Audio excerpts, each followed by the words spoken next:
तो हेलो दोस्तों, कैसे हो आप सब लोग। I am Neerav Joshi and I am welcoming you to the new episode of the power system. आज हम डिस्कस करने वाले हैं कि ऐसी डिस्ट्रीब्यूशन के अंदर जब हम कैलकुलेशन करेंगे तो sending end side and load and side जो भी आपके पावर फैक्टर्स रहते हैं उसको किस तरह से टैकल किया जाए और उसको एग्जाम्पल में किस तरह से हम सेट करें। तो एक बेसिक मेथड है, उसको हम देख लेते हैं। सबसे पहले हम पावर फैक्टर्स को with respect to receiving end side देखेंगे और उसके बाद हम पावर फैक्टर को with respect to load side देखेंगे।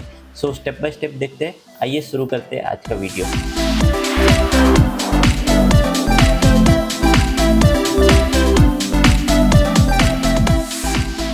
पावर फैक्टर्स आपको दो तरीके से दिए जा सकते हैं। एक तो हो सकता है कि आपको सेंडिंग एंड या तो रिसीविंग एंड वोल्टेज के रिस्पेक्ट से दिए जाए या तो फिर आपको लोड वोल्टेज के रिस्पेक्ट से दिए जाए। ठीक है, तो यहाँ पे हम दोनों केस को एनालाइज करेंगे सेपरेटली और देखेंगे कि किस तरह से इसको हम टैकल कर सकते हैं एग्जाम्पल्स में।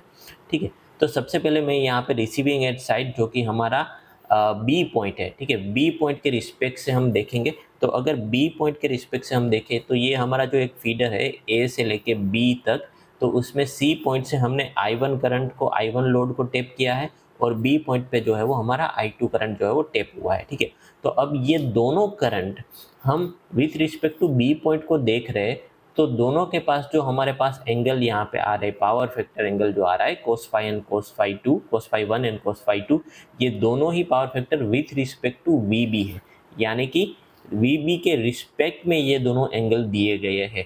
और यहाँ पे ये दिया गया है कि ये दोनों हमारे लेगिंग पावर फैक्टर है। इसका मतलब ये है कि phi 1 एंगल जो है वो ज़्यादा होगा with respect to phi 2 angle. क्यों? क्योंकि phi 2 जो है वो बी पॉइंट पे ही है और जो phi 1 एंगल है वो बी से लेके सी जो है वो इतना हमारा जो है वो यहाँ पे ड्रॉप एड होगा और फिर यहाँ पे जो करंट हम ले रहे हैं वो ड्रॉप एड होगा। तो इसीलिए phi 1 जो है वो ज़्यादा लीकिंग होगा phi 2 के कंपेरिजन में। तो मैं यहाँ पे कुछ चीज़ें है जो है वो बहुत जो कि ऑब्वियस है वो मैं यहाँ पे नोट डाउन कर लेता हूँ। तो हमारा जो करंट जो है वो AC सेक्शन के अंदर हमारा जो करंट है वो टोटल मैं यहाँ पे मान के चलता हूँ I करंट है, जो कि एडिशन होगा I1 प्लस I2 का। ठीक है, फिर हमारा यहाँ पे C पॉइंट पे जो करंट जा रहा है वो करंट जा रहा है I1 करंट जा रहा है और ये I1 करंट जो है वो phi 1 लेगिंग है विथ रिस्पेक्ट टू VB। ठीक है, तो मैं यहाँ पे इसको बोल सकता हूँ और ये क्योंकि हमारा जो है वो फेजर है तो I1 is cos phi 1 minus J sin phi 1। ठीक है, क्योंकि ये लेगिंग है तो यहाँ पे माइनस साइन आएगा, प्लस साइन नहीं आएगा। ठीक है, तो ये हमारा I1 करंट हो गया। और हमारा जो ड्रॉप है, ड्रॉप इन CB सेक्शन, देखो यहाँ पे CB सेक्शन को अगर आप कंसीडर करोगे, CB सेक्शन में आपका ड्रॉप कितना है, तो ये करंट जाएगा उतना करंट प्लस आपका ये जो हमारा इम्पीडेंस है वो, तो करंट इंटू इम्पीडेंस हमारा ड्रॉप हो जाएगा। तो CB सेक्शन में करंट क्या जा रहा है, ICB में हमारा करंट तो जा रहा है वो I2 करंट ही जा रहा है और I2 बेसिकली है I2 cos phi 2 minus J sin phi 2। ठीक है, तो ये बेसिक चीज़ें आ गई। और हमारा जो ड्रॉप है, जो ड्रॉप की हम बात कर रहे थे, तो VCB जो है, तो VCB हमें कैलकुलेट होके आ जाएगा यहाँ पे I2 इंटू ZCB। तो अब ZCB क्या है, तो ZCB हमें दिया गया है वो है R2 प्लस JX2। तो मैं यहाँ पे लिख देता हूँ, ये है हमारा total current I2 cos phi 2 minus J sin phi 2 into ZCB जो कि है R2 प्लस JX2। तो ये हमारा ड्रॉप आ गया। तो अगर हम इसी तरीके से AC सेक्शन का हम देख ले तो AC सेक्शन में हमारा टोटल करंट जो जा रहा है वो टोटल करंट जा रहा है वो I करंट जा रहा है। ठीक है, तो ड्रॉप इन AC सेक्शन अगर हम बात करें VAC, तो वो हमारा हो जाएगा total current I into R1 plus JX1। ठीक है, तो ये हमारा ड्रॉप इन AC सेक्शन आ गया, ड्रॉप इन CB सेक्शन आ गया। तो हमारा जो सेंडिंग एंड वोल्टेज है, ठीक है, सेंडिंग एंड वोल्टेज, तो सेंडिंग एंड वोल्टेज हमारा VA है, वो हो जाएगा हमारा VAC। ठीक है, drop in AC section plus drop in CB section and plus हमारा VB। ठीक है, तो VB plus VCB plus VAC तब जाके हमें मिलेगा VA। ठीक है, तो ये जो सारा हमने कैलकुलेट किया है उसका हम वेक्टर डायग्राम बना लेते हैं। ठीक है, तो सबसे पहले हम यहाँ पे लेते हैं कि हमारा VB जो है विथ रिस्पेक्ट टू VB हम ले रहे हैं। ठीक है, तो विथ रिस्पेक्ट टू VB सारा हम यहाँ पे ड्रॉ कर रहे हैं। तो मैं सबसे पहले यहाँ पे VB बना लेता हूँ। तो ये मान लीजिए कि मेरा ये VB है, ठीक है। अगर ये मेरा VB है तो VB से phi1 लेगिंग है मेरा I1, जो कि ज़्यादा है कंपेयर टू phi2। तो मेरा जो I1 करंट है उसको मैं और ज़्यादा यहाँ पे लेगिंग बना देता हूँ। तो ये मैं मान के चलता हूँ कि मेरा I1 करंट है। सिमिलरली phi2 लेगिंग है मेरा I2 करंट, ठीक है।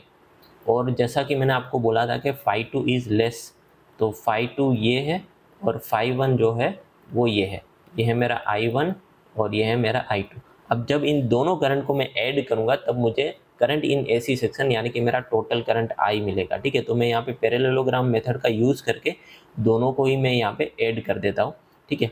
तो मैं यहाँ पे इन दोनों करंट को जब मैं ऐड करूँगा तो ये जो मुझे जॉइनिंग पॉइंट मिल रहा है वहाँ पे मुझे मिलेगा मेरा टोटल करंट I। तो ये है मेरा टोटल करंट I, और इसको आप IAC भी बुला सकते हो, ठीक है।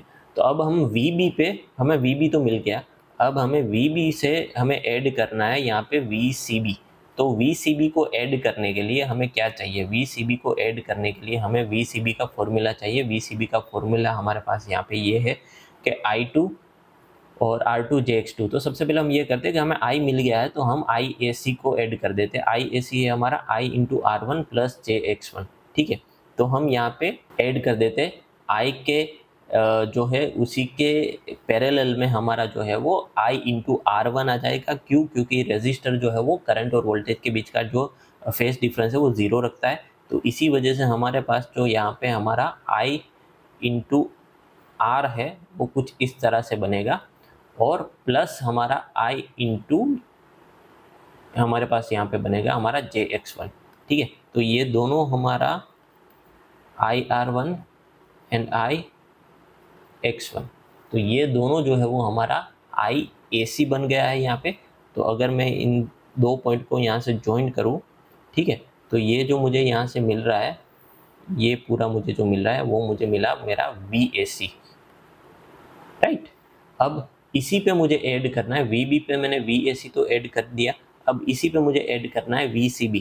तो अब मैं क्या करूँगा, I2 के पैरेलल में मैं बनाऊँगा I2R2, ठीक है, और उसके परपेंडिकुलर आ जाएगा I2X2। तो वो मुझे मिल जाएगा मेरा VCB, और जब ये तीनों वोल्टेज को मैं ऐड करूँगा वो मुझे मिलेगा VA, राइट। सो मेरा जो करंट है I2 के पैरेलल में, ठीक है, ये I2 के पैरेलल में मुझे यहाँ पे मिल जाएगा I2R2, और उसी के परपेंडिकुलर में यहाँ पे बनाऊँगा, इसी के परपेंडिकुलर पे मैं यहाँ पे बनाऊँगा I2JX2, ठीक है। तो ये है मेरा I2X2। तो इन दोनों को जब मैं ऐड करूँगा तो ये मुझे मिल जाएगा मेरा VCB, ठीक है। और VCB, VAC और VB ये तीनों का एडिशन बन के जो अब मुझे वेक्टर यहाँ पे मिल रहा है, यहाँ से ओरिजिन पॉइंट से, तो ये वेक्टर जो मुझे मिल रहा है ये है मेरा सेंडिंग एंड वोल्टेज जो कि है VA। So this is how your diagram looks, ठीक है।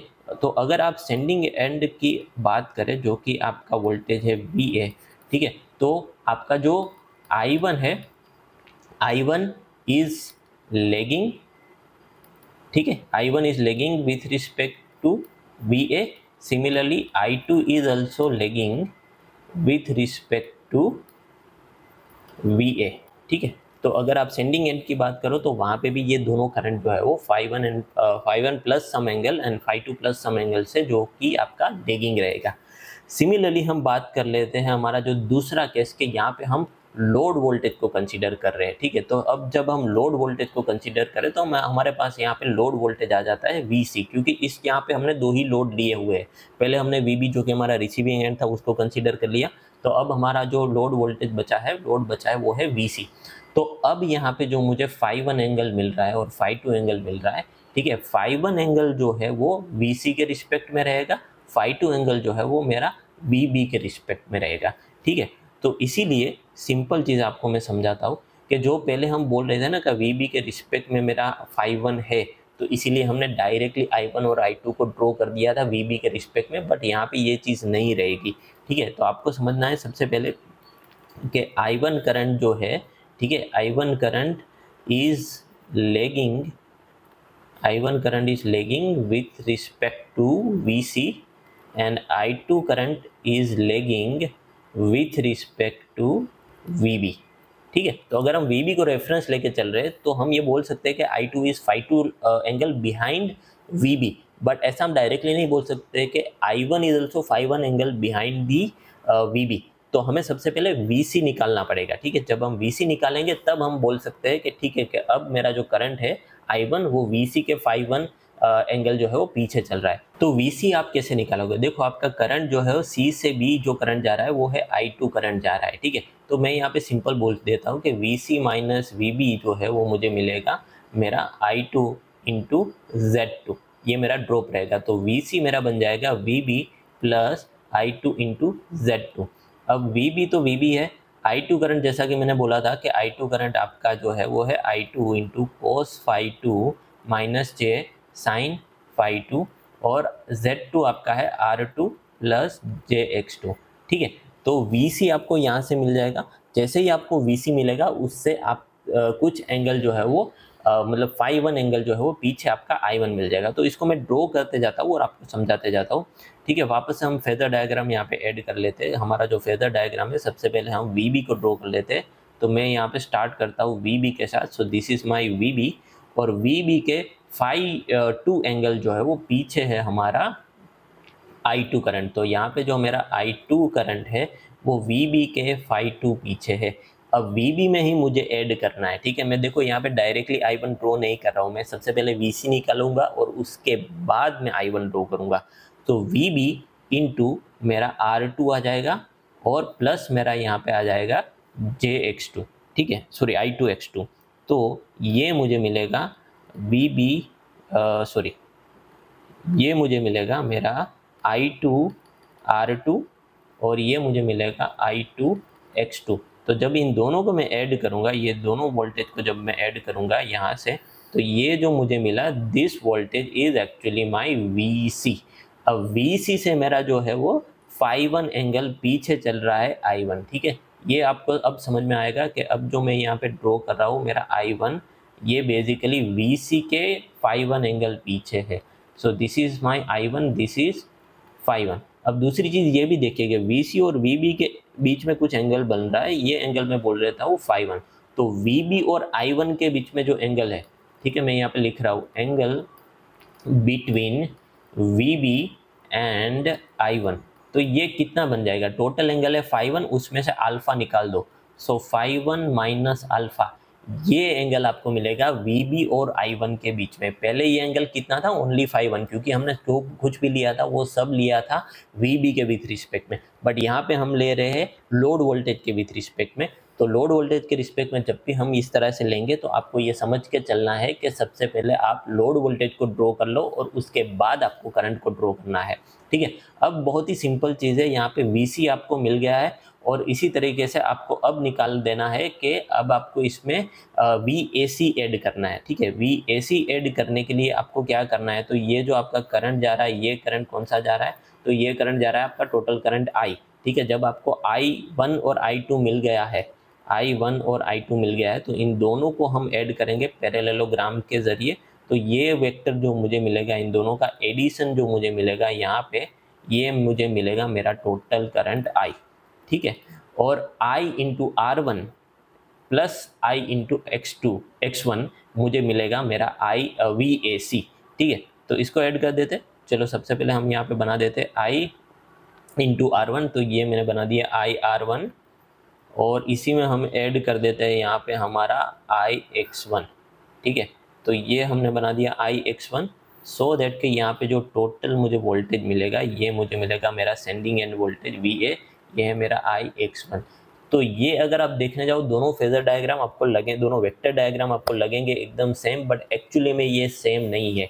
यहाँ पे जो एंगल्स हमने लिए हैं वो बेसिकली लोड वोल्टेज के रिस्पेक्ट में लिए।